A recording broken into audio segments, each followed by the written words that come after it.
between RB Pro, Lillekanin. I think it's like Red Blood or something like that.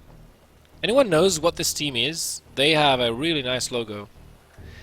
In the blue colors, spawning as the Terran player on the left, versus Reynor from My Insanity, wearing red colors on the right side in the bottom.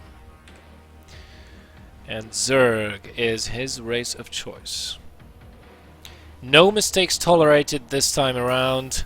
Whoever wins this goes to the finals to face EXE, the Ukrainian, who managed to battle through the gauntlet to vie for the points. And if he gets enough points, he might actually play in the finals. And I think we're going to have a proxy once again, and it's going to be a proxy Reaper, I think. Just going off the placement of the barracks, because you know it wouldn't make sense to build it near a cliff and then build Marines. And this Overlord is not gonna see those barracks. Well, but the opening is very good for Reynor. He goes pool first into gas. Wait, what? One base? Or speedling expand? Oh, this is going to be interesting.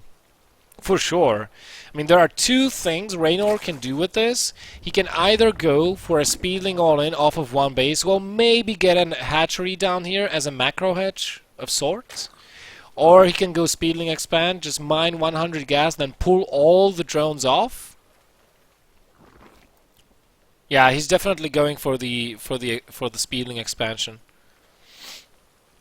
And maybe he can go for a baneling bust as well. I mean, mech openings are kind of weak versus baneling busts.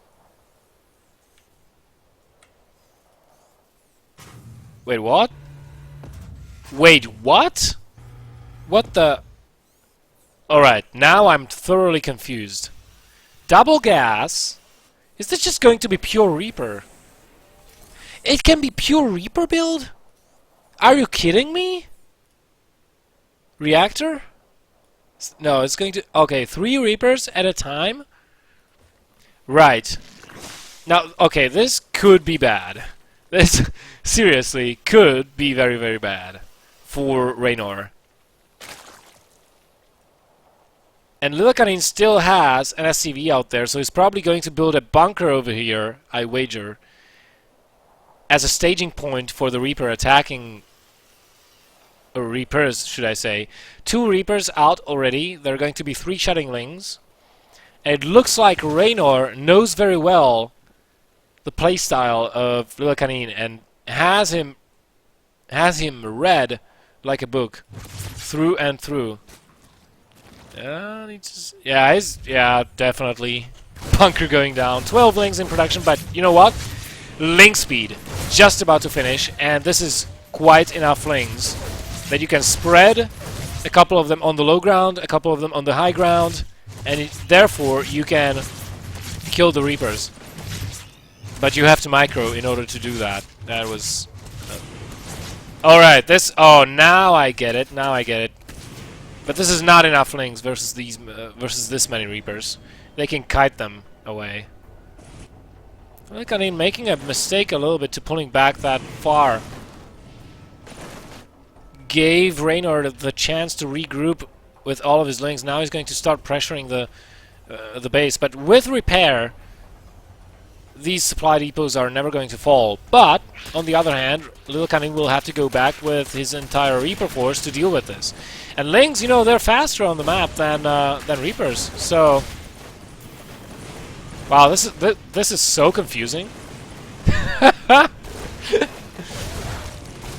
This is so confusing, but good micro from Reynor, never getting too close to the Reapers, and at the same time keeping the Reapers away from his base. Now he can try and maybe attack those Raxes if he knows where they are.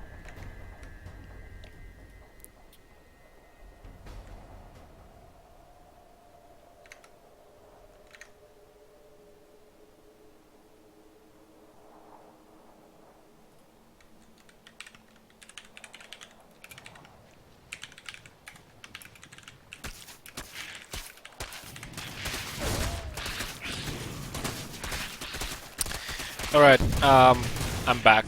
Just sort of typed in the chat. So he did try to go for the barracks, but unsuccessfully.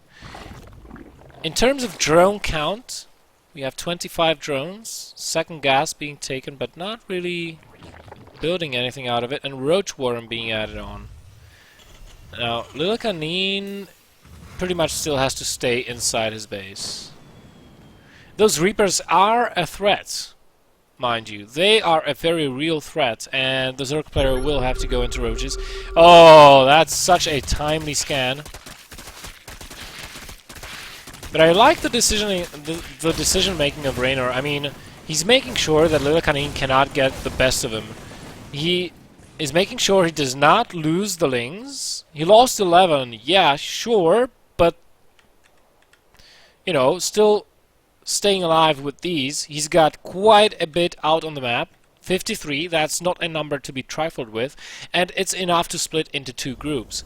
And he's making sure Lillekanin does not threaten his economy, and that he always has to bounce between the barracks and his main base in order to defend all fronts, because he just does not have enough Reapers yet to defend everything. Look at this. He knows he baited the Reapers away. Now he's going to attack the natural base, prevent it from mining even more, and stretch his advantage. 34 drones, roach production. Once there is enough roaches, those Reapers will not be even an issue. Or, better yet, go into Mutalisks. We have a lair that's just about to finish. So I wonder if we'll see a Spire coming up. Might be the case. And can you imagine only one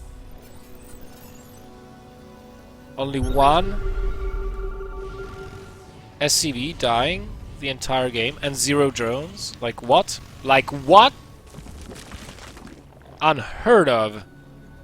Now Lillekanin knows about the roaches, obviously. Now roaches are good versus a variety of things. They're good versus Hellions that are in production. They're good versus Reapers that are on the field. What they're not too good against are, of course, a lot of siege tanks and a lot of Thors, but they produce faster. And Reynor already has the upper hand, already has the lead. So he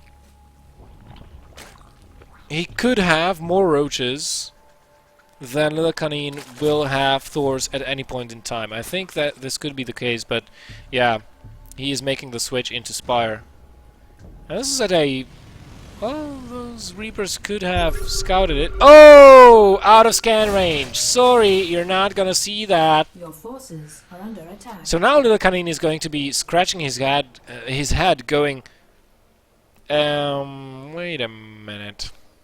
Wait a minute. Are you going pure roaches? Fine, let me build tanks.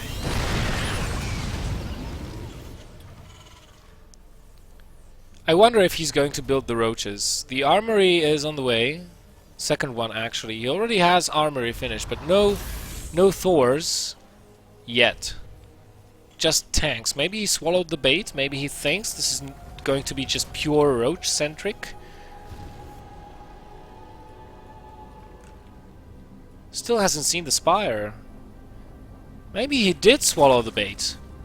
And if he did, he will pay the price, because there is not a single unit that can shoot up. No missile turrets over here. No missile turrets over here.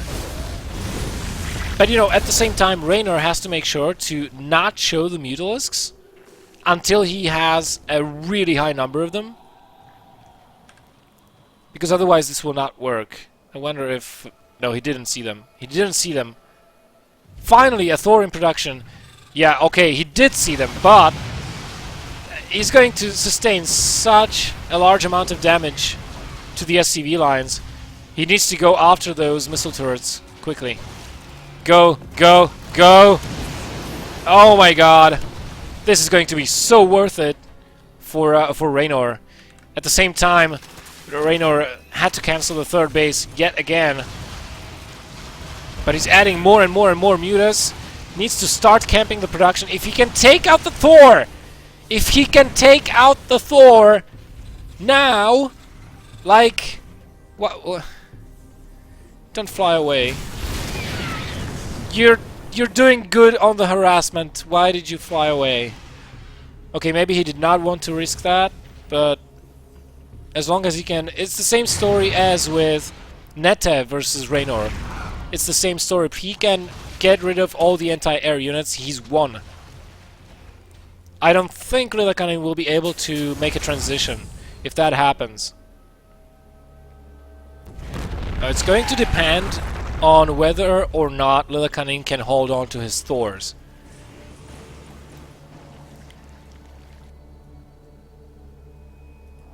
So far, players are kind of staging their forces around the map. Boom! Two-shot it. We need more Mutalisks. And secure a third base in order to have more Mutalisks, because we need the gas, kind of. So finally, there will be no Reapers on the map after this. We have 3 Thors and 2 additional factories going up. This is what I don't like. Once those factories are online, Lillekanin will be able to produce way too many Thors for Reynor to feel comfortable engaging, and the game will drag on for a little bit, giving Lillekanin more chances to win it, of course.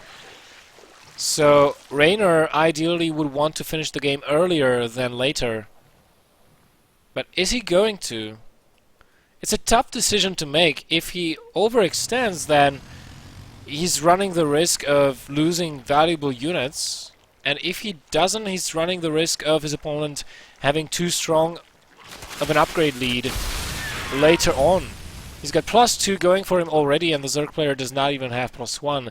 And let me tell you, +2 attacks on the mech units are really scary, as we did see in the previous game. Hydralisk then going down. Finally, the gases are saturated. A little bit of a low econ game so far. A lot's happening. A lot is happening in the game. A lot of small skirmishes and judgment calls. Lillekanin just checking the saturation on the 3rd. And those mutas trying... nah, this 3 Thors? No. I mean, maybe with magic boxing, and looks like Reynor is going to try... Oh. Does he have burrow movement? No, he doesn't, but he does have burrow. But if he's trying to bait Lillekanin out, that's not going to happen. Lillekanin is not going to be moving out until he is, like, maxed. He's not going to move until he is maxed.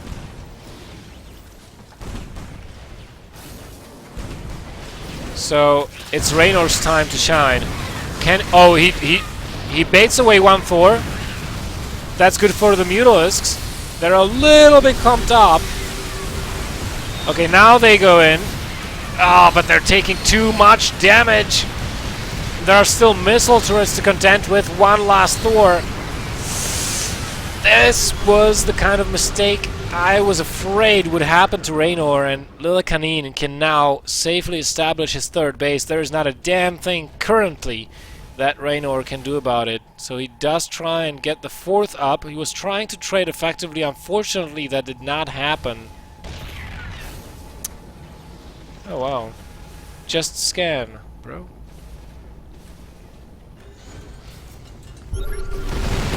There we go, but oh, he doesn't scan the Ling! So he cannot land yet. That's so annoying! That's so annoying, man! Okay, now he scans those Zergling. Okay, that's good. The burrow movement finished as well. Again, the 1 swarm host! What is wrong with this? We have 1 swarm host in the army. What is the swarm host's, like, function? I don't understand.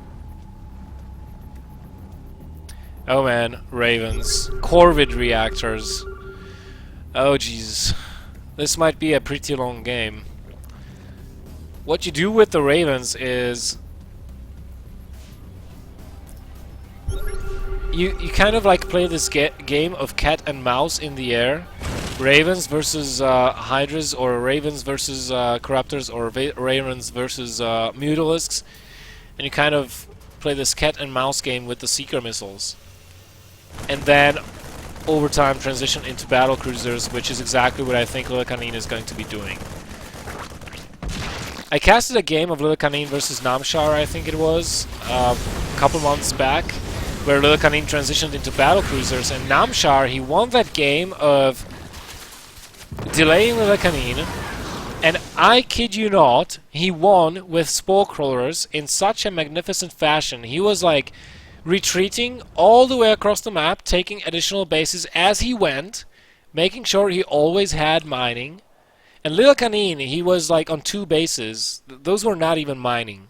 So he was chasing him across the map, and as he was doing so, he was flying over spore crawlers the entire time, and he had no money to repair the battlecruiser fleet until he was so low on health with them, and Namshar still had bases, that he had to GG. That was one of the most hilarious battlecruiser games I have ever casted. So, I don't know, it looks like Lillekanin wants to do the same thing, almost. Or maybe not. Meanwhile, Reynor is going to transition into Broodlords. This could work. How many Vikings we have in the air? Oh, that's right. No Vikings.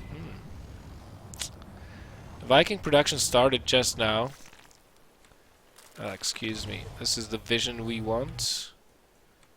Yeah, Lillekanin did he no, he didn't see the Greater Spire morph.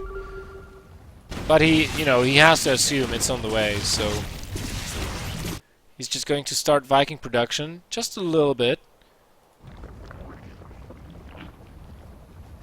Now the tricky part is getting rid of the Vikings, which is kind of difficult to do with PDDs in the air and Seeker missiles being fired. I mean, if those Seekers hit clumped up Broodlords, those Broodlords are not going to have the best time of their life.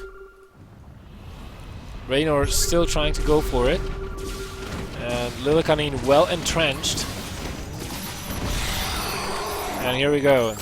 Yeah, those are dud. One goes off, the second one is a dud, pretty much. We have 4 Vikings in the air, not enough. Still, Lillekanin goes in with these run-bys, very effective ones, to be honest. Look at the drone count dropping for Reynor, 42 versus 69 SCVs. I am starting to fear a little bit for Reynor here. He is mining off of 2 bases, pretty much. One of which is under attack, so you could say that this army, that's all he's got. So if the engagement does not go well for him, I think he will have to kiss this game goodbye.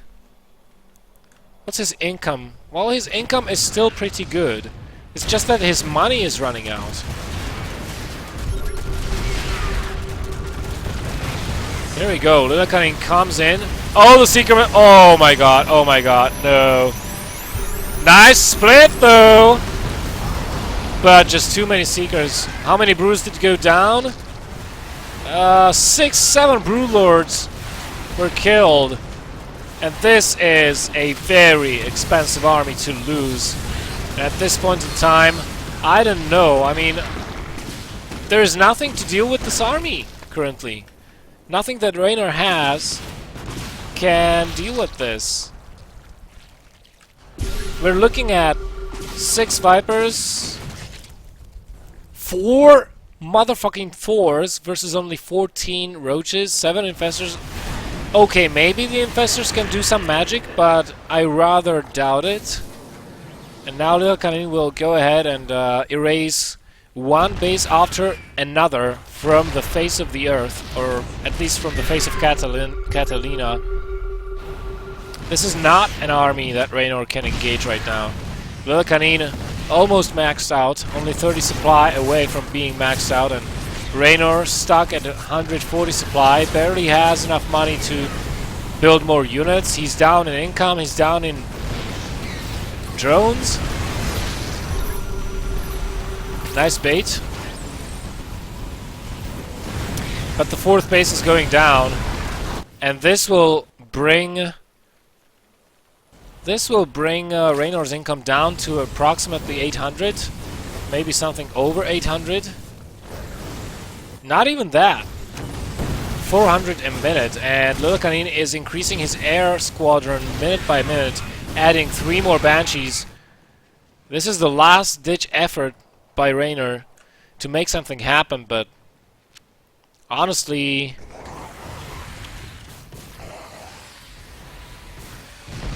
three swarm hosts, a couple of hydralisks.